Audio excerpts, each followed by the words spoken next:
speaking of people who work hard, my next guest works for in social media and rapid response for the America First PAC, where I am spokesman, and it is the official PAC, super PAC, representing the working for the re-election of Donald Trump. And her name is Kayla Gowdy, and she wrote a fantastic article in Fox News that is posted on the Fox News website about the lies, the many lies, unfortunately, that the Democrats told us, that they told this country in this sham impeachment trial. So, Kayla, before we get into your terrific article, social media and rapid response, for the listeners out there who don't know really what rapid response is, tell us about your job. What does that mean to do rapid response for America First?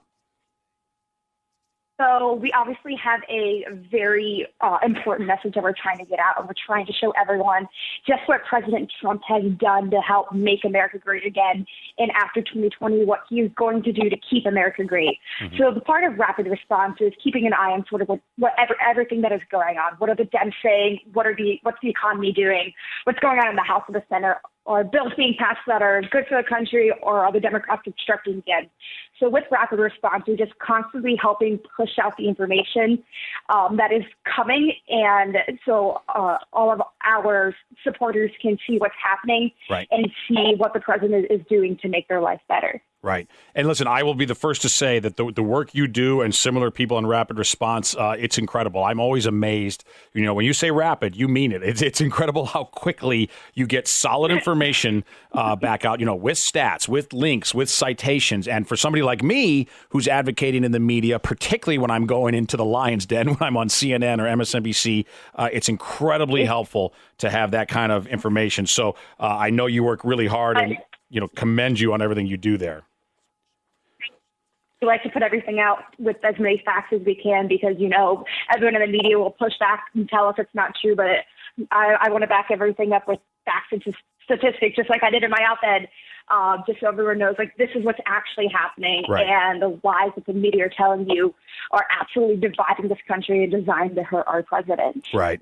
You know, to that point, too, and you brought up a point there that we try to be super fact-based and, again, give citations. I will say one benefit, I can't stand how biased our media is in this country, and I think our media, overwhelmingly, our corporate media, is just incredibly hypocritical, and it's bad for our country. But I will say one silver lining to that cloud, one benefit in a way, and I've certainly experienced this as somebody who worked for CNN, is that, you know, we have to be not just prepared, we have to be extra prepared, right? I mean, we have to have our facts absolutely cold because there's no margin for error. And in a sense, that's a good thing, right? Because it forces us to really do our homework, and to really have our case buttoned up, as we should, as Americans and as people who are, care deeply about these issues. But let's get into your op-ed, and it was excellent, Kayla Gowdy, published on Fox News, which is a massive platform, so it gets a lot of leadership. And the title of it is The Dems' 10 Biggest Lies in Trump's Senate Impeachment Trial. So I personally think, Kayla, that even though acquittal is now a formality, it's still important for us.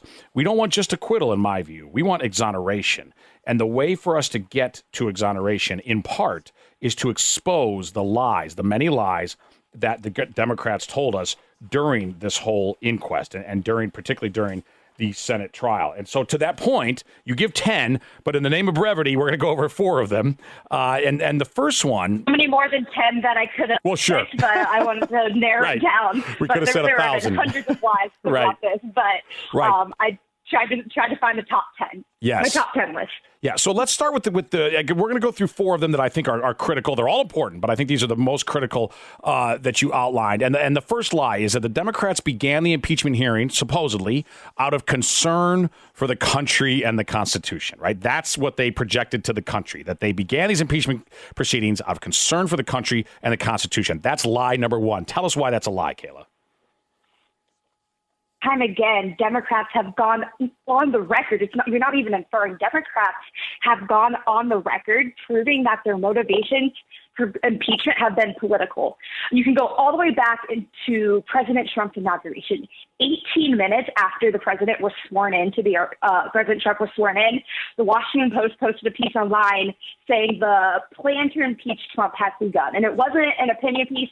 They posted it as a news piece. And that was 18 minutes after he became president. Right. And since then, multiple resolutions have been introduced in the House, advocating for impeachment even before this supposed whistleblower complaint ever happened. So you had Al Green, his most famous statement saying, "I'm concerned if we don't impeach this president, he won't get reelected." And then you had Alexandria. And Kayla, let me stop you for a moment there too, because I think that it's important. That is a quote, right? You are not paraphrasing him. This is the exact quote. I want the listeners to know. This is quote: "I'm concerned if we don't impeach this president, he will get reelected," end quote. That is an actual quote, from their mouths. So we're not making this up. We're not interpreting any of this. But listen, so that is one lie. We've got 3 more to go. We're going to take a quick break, and I want to talk to 3 more lies with Kayla Gowdy. The next one we're going to talk about is the lie that the House managers told us was that people had firsthand evidence of a quid pro quo. Coming up next.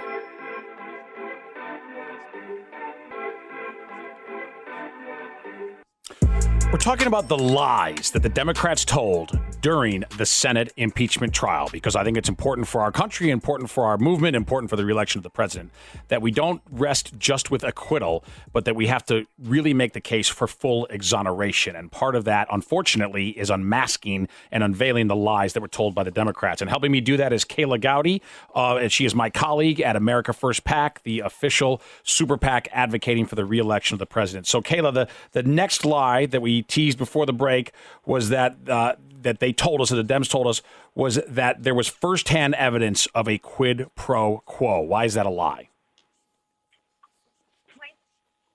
Of all the witnesses that the Democrats brought in the House of Representatives, none of them had firsthand knowledge of a quid pro quo. And you can hear it directly in their testimony.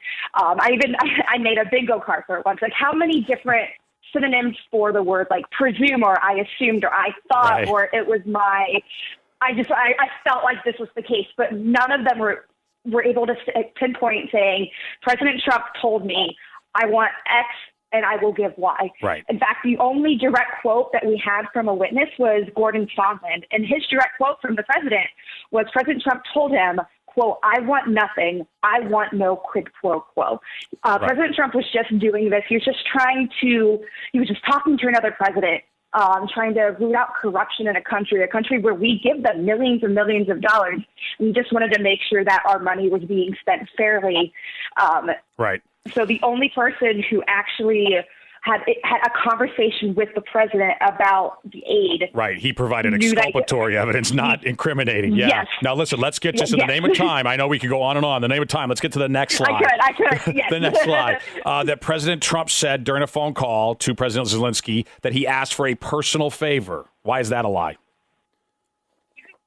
In the transcript yourself, that President Trump did not say, "I want you to do me a favor." The transcript clearly says, "I want you to do us a favor," with the us referring to America, us as a country, not his political campaign. And this lie dates back to Adam Schiff when he gave his first opening statement after the whistleblower came out. Right. When he did that, what he called a parody, but it was just a complete fabricated telling of this phone call that was just meant to harm President Trump. Right. And then since then, members of the media and Speaker Pelosi, everyone has latched onto this idea that President Trump asked for a personal favor when it's clearly in the transcript that it says, "I want you to do us a favor." And that is, again, a direct quote. Right. And Kayla, I'm so glad you put this in your article. We're speaking with Kayla Gowdy. She put this in her article at Fox News, the Dems' biggest 10 lies in Trump's impeachment trial, because you're right. This is one that they unfortunately repeated ad infinitum. And it would just drive me crazy every time they'd say it, because he never said us. And I'm like, that is not a minor difference, right? Do me a favor versus do us. And you're exactly right. The us, by the way, didn't mean, the 3 of us here in the room. It meant us, the United States, the U.S. us. It's very clear if you look at the readout of the call. Okay, and another lie, that the House of Representatives approved a strong enough impeachment case to remove the President of the United States. Why is that a lie?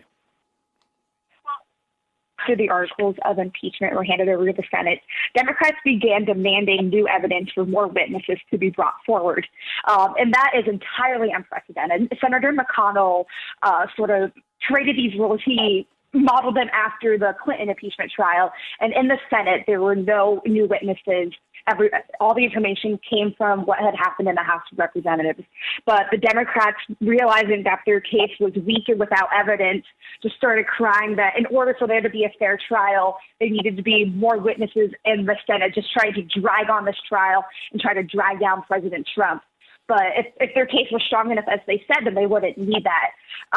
So the Democrats, again, are just trying to do whatever they can to prolong this through 2020 in an attempt to try to get the president out of office and try to overturn the results of the 2016 election. Right. And, it reminds me a bit, to put it in sort of just general trial terms that people can understand, it would almost be like prosecutors coming to court and then saying, you know what, we've made these charges, but we don't know if these charges are sufficient. So we'd actually now like the cops to go and do some more investigation, right? And we might have additional charges. Like, that's not the way it works. That's not the way due process works in this country. But as I see it, that's essentially what the Democratic House was trying to do. Is that a fair assessment?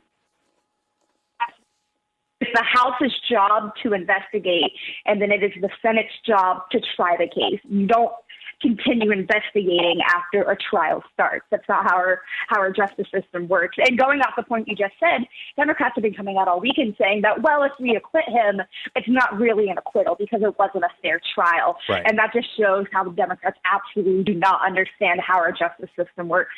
You are innocent until proven guilty, and President Trump did nothing wrong. There was nothing wrong with this phone call, and Democrats just can't accept the fact that he is America's president. Right. Kayla Gowdy from America First, I really, really appreciate you being our guest here, and you wrote an excellent article. Congratulations, and keep up the great work.